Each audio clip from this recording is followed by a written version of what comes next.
안녕하세요. 땅땅 무슨 땅입니다. 투자자라면, 특히 대한민국에서 투자자라면 마음속 깊은 곳에는 언젠가는 내 빌딩을 갖겠다라는 그런 로망이 있어요. 물론 이미 빌딩을 가지고 계신 분들도 있겠지만 그런 분들은 또 강남 빌딩을 갖고 싶다. 이면도로라도 좋으니까 서울 핵심지에 건물을 갖고 싶다. 이런 꿈들이 있죠. 건물주가 되는 꿈, 매달 따박따박 월세도 받고 건물 가격도 오르고 그런 꿈을 위해서 이제 한 걸음 내딛는 분도 있고 손에 잡힐 듯 말 듯하게 자산을 이루신 분도 있고 이미 건물주가 돼서 건물 관리나 월세 관리하면서 지내시는 분도 있죠. 꼭 건물 투자를 생각하지 않는 분도 이 영상을 끝까지 보시면 부동산 자체의 가치를 판단하는 기준이 정립이 되실 거예요. 영상이 좀 길기 때문에 빠르게 돌려보셔도 되는데 이 영상 꼭 끝까지 보세요. 내가 앞으로 어떤 방향성을 갖고 부동산 투자를 해야 할지 아니면 부동산 투자 자체가 나랑 안 맞다고 생각이 들 수도 있고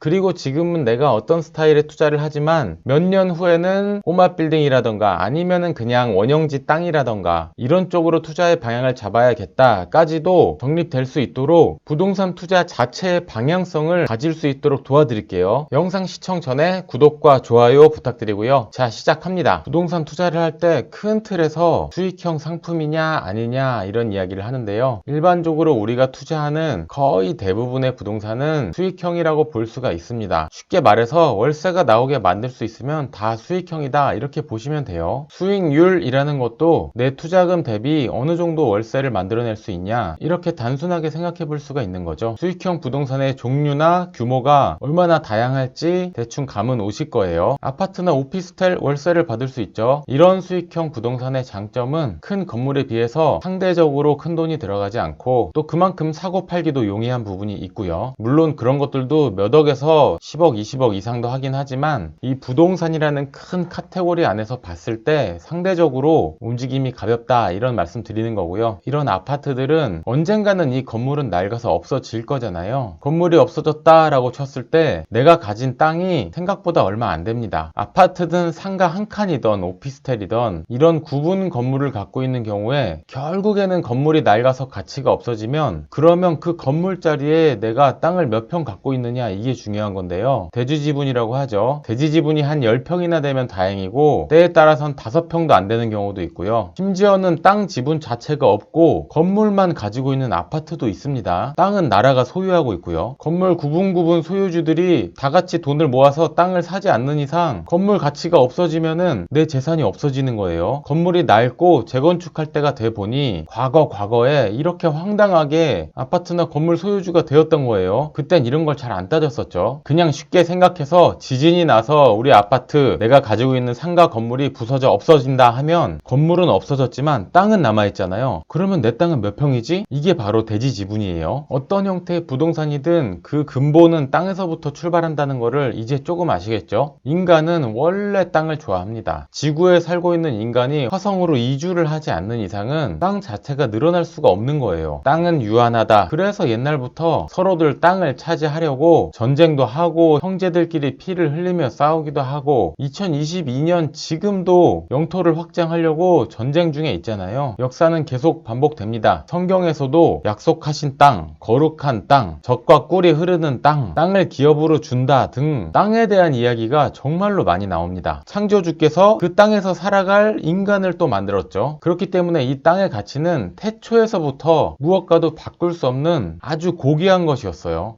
제가 부동산 시장에 있고 자산가들, 투자자들을 많이 만나다 보니까 땅을 많이 가지고 있는 사람이 축복을 받은 사람이네 뭐 이런 생각이 들 때가 종종 있습니다. 아니 종종 아니고 아주 자주 있어요.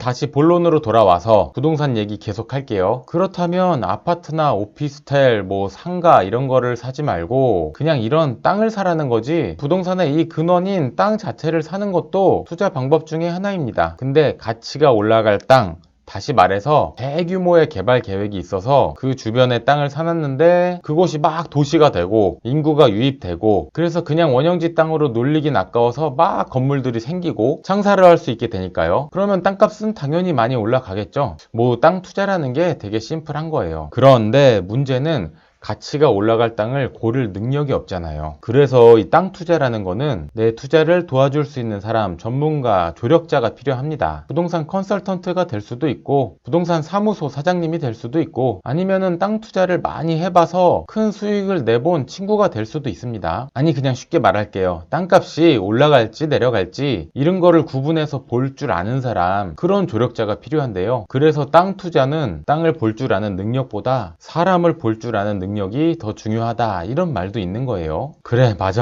부동산은 역시 땅 투자야. 사서 갖고 있다 팔면 되니까 참 쉬워 보이죠? 그런데 세상에 쉬운 건 없습니다. 땅 투자 시 체크해야 될 거 한 게 하나가 있어요. 뭐냐면 이런 땅을 이렇게 딱 사놨으면 여기서 수익이 발생하진 않습니다. 영상 초반에 대부분의 부동산은 월세를 받을 수 있는 수익형이다 라고 했는데 그 대부분에 들어가지 않는 게 이런 원형지 땅 같은 거예요. 물론 이런 땅에다가 농사를 져서 옥수수를 수확해서 그 옥수수를 갖다 팔면 일정의 수익이 생기긴 하겠죠. 그런데 일반적으로 농사를 져서 농산물이 나오는 거를 수익형 부동산 이렇게 말하진 않죠. 땅도 투자 상품이니까 대출 레버리지를 풀로 사용을 하는데요. 이자만 나가고 수익이 없다는 겁니다. 요즘같이 금리가 오를 때는 땅을 가지고 있는 유지비용 자체가 올라가는 거예요. 시세차익 수익률 자체가 낮아질 수가 있습니다. 어쨌든 간에 수익이 없기 때문에 땅 투자는 아파트, 상가, 건물 이런 것들보다 훨씬 더 큰 시세차익 수익률을 기대하는 상품일 수밖에 없어요. 비슷한 수준의 시세차익 수익률이라면은 뭐하러 돈을 땅에다 묻어 놓겠어요? 얼마라도 월세 나오는 걸 사놔야죠. 그래서 땅 투자를 하는 사람들은 단기간에는 2배, 3배 수익을 기대하거나 장기적으로는 5배, 10배, 100배까지도 기대하고 투자하는 사람들이 있어요. 세월이 흐르긴 했지만 땅으로 상상치도 못할 수익을 본 땅 투자 이야기들 주변에서 들어보신 적은 있을 거예요. 할아버지 때 사놨던 땅인데 지금 그 시골이 무슨 역이 돼서 땅값이 어떻게 됐다는 둥, 몇백억을 보상받았다는 둥, 이런 사람 건너 한 명쯤 있잖아요. 그러면 내 땅도 오롯이 소유를 하면서 월세 수익도 나오는 그런 두 마리 토끼를 잡을 수 있는 그런 부동산은 없을까? 없긴 왜 없어요. 있죠. 여기까지 설명을 들으셨으면 무슨 얘기하고 싶은지 다들 눈치채셨을 거예요. 사실 지금부터가 본론입니다. 특히 부동산 초보 불인이들은 여기서부터 하는 얘기를 잘 공부해 놓으시면 지금 당장은 아니어도 여러분 나중에 빌딩 사러 다닐 때 진짜 큰 도움 될 거예요. 건물 사러 다니는 그날은 생각보다 빨리 옵니다. 다 할 수 있어요. 맞습니다. 땅을 포함해서 건물 전체를 그냥 사면 돼요. 이런 건물 주소를 등기부 등본을 떼어보면 건물 등기가 따로 있고 토지 등기가 또 따로 있습니다. 빌딩을 산다는 거는 건물도 사고 그 건물이 지어져 있는 땅도 사는 거예요. 건물 뒤에 있는 주차장도 사는 거고 여기는 강남역, 강남대로 쪽이고요.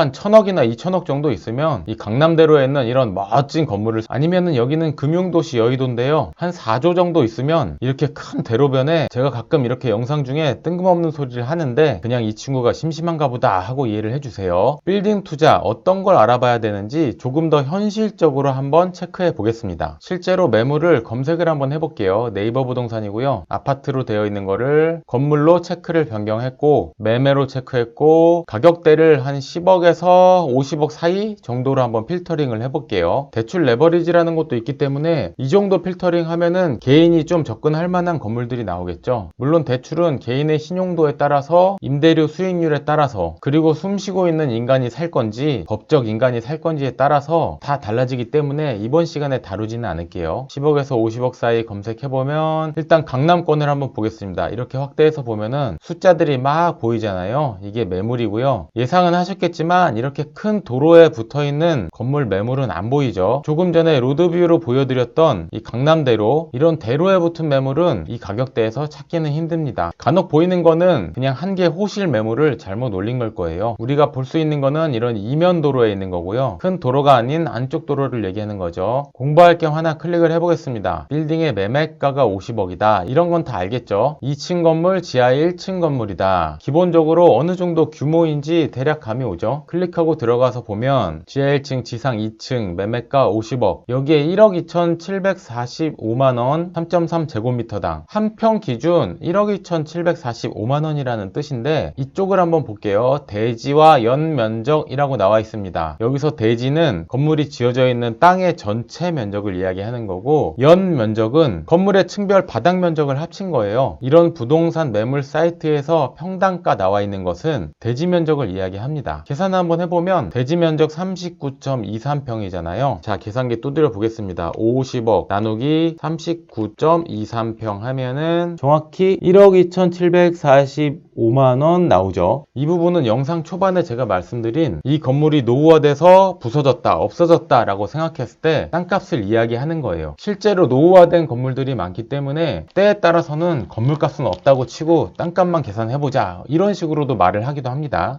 그런데 건물의 연면적에 따라서 월세가 나오는 게 다르데 왜 그건 계산 안 하냐? 계산을 해요. 실제로 건물을 살 때는 땅값으로 치면 평당 얼마고 건물의 연면적으로 치면 평당 얼마고를 계산합니다. 건물의 연면적은 월세 수익과 연관이 있기 때문에 굉장히 중요한 부분이에요. 연면적이 60.8평이다. 또 한번 계산을 해볼게요. 50억 나누기 60.8 하면 8,223만원 이렇게 나오네요. 대지 면적으로는 평당 1억 2,700, 건물 연면적으로 치면 평당 8,220. 이게 지금 비싼 건지 싼 건지 잘 모르겠죠. 1년치 월세를 매매가 더하기 취득에 들어가는 세금, 부대비용 모두 합한 것으로 나눠도 보고, 월세를 건물의 연면적 평으로 나눠서 얼마나 효율성 있게 수익형으로 세팅이 되었는지도 체크를 해보고, 여러가지 매물을 비교해 보면서 체크해 보면 감이 좀 오겠죠. 궁극적으로 중요한 건 건물 자체는 결국에는 노후화되고 없어질 거기 때문에 땅값이 중요합니다. 각 블럭블럭 요 지역마다, 그리고 도로 상황에 따라, 땅 모양에 따라, 경사도에 따라 땅값이 다 달라요. 그래서 빌딩 거래를 할 때는 매물도 많고 거래 경험도 풍부한 전문 업체를 이용하는 게 중요합니다. 지금 이게 싼 건지 비싼 건지, 연면적당 수익률은 괜찮은 건지, 이런 것들을 클리어하게 설명해 줄 수 있는 곳에 상담을 받는 게 중요해요. 일반적으로 강남권은 전국에서 돈 좀 있다 하는 투자자들이 몰리는 곳이기 때문에 땅값에 비해서 월세 수익률은 좋지 않은 경우가 많이 있습니다. 그래서 노후 월세 수익용으로 건물을 보신다면 지방 도심이나 수도권 유동인구가 많은 쪽이 괜찮을 수도 있어요. 반대로 시세 차익 투자 수익에 초점을 맞춘다면 투자 수요가 많은 강남권, 용산권, 여의도, 영등포 이런 주요 도심권을 투자하는 게 맞을 수 있겠죠. 그런 의미에서 이번에는 조금 더 외곽으로 나가서 안산 가볼까요?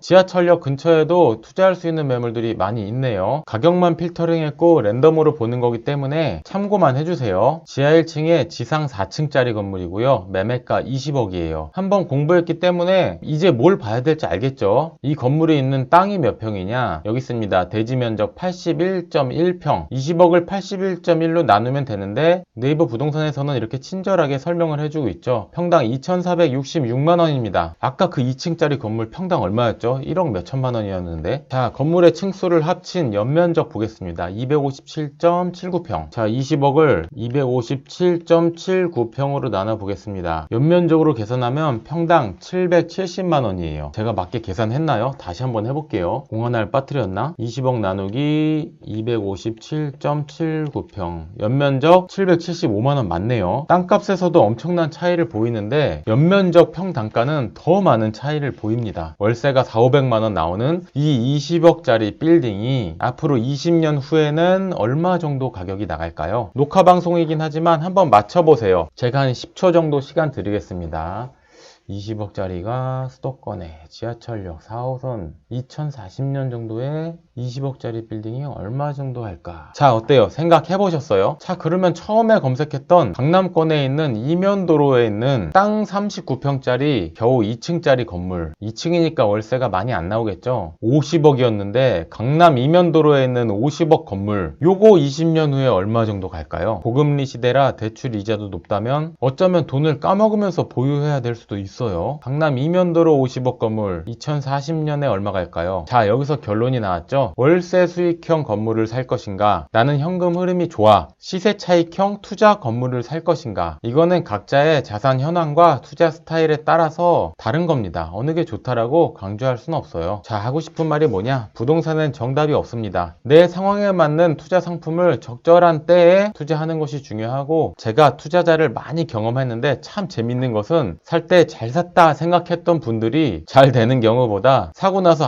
괜히 샀나? 가슴이 철렁하고 이랬던 분들이 미래에 높은 수익률을 내는 경우가 꽤나 많이 있습니다. 참으로 아이러니하죠. 그래서 현재의 상황은 사실 모르는 거예요. 내가 부동산을 팔 때의 상황이 중요하지, 물론 이자가 늘어나서 수익률에 영향을 미치는 건 사실이지만 부동산은 내가 살 때나 아니면 사서 가지고 있을 때의 상황보다는 내가 팔 때의 어떤 상황인지가 훨씬 더 중요합니다. 그래서 돈을 써가면서라도 강남권에 건물을 가지고 있는 사람들도 있는 거예요. 긴 영상 봐주셔서 감사합니다. 대지지분과 수익률, 부동산 투자 성향에 따른 다양한 투자 상품들, 예전부터 하고 싶었던 이야기인데 오늘 시원하게 털어놨습니다. 부동산 투자라는 게 아파트, 오피스텔, 부분 상가, 땅뿐만 아니라 꼬마 빌딩, 중형 빌딩, 이런 강남의 대형 빌딩까지 아주 다양하게 있습니다. 앞으로 빌딩에 대한 영상도 많이 업로드를 할 테니 관심 많이 가져주시고 주변에 부동산 투자에 관심 있으신 지인분들에게 이 영상을 많이 공유를 해주세요. 그리고 앞으로 빌딩 이야기도 많이 전해드릴 테니 구독, 좋아요 부탁드리고요. 감사합니다. 땅땅 무슨 땅이었습니다.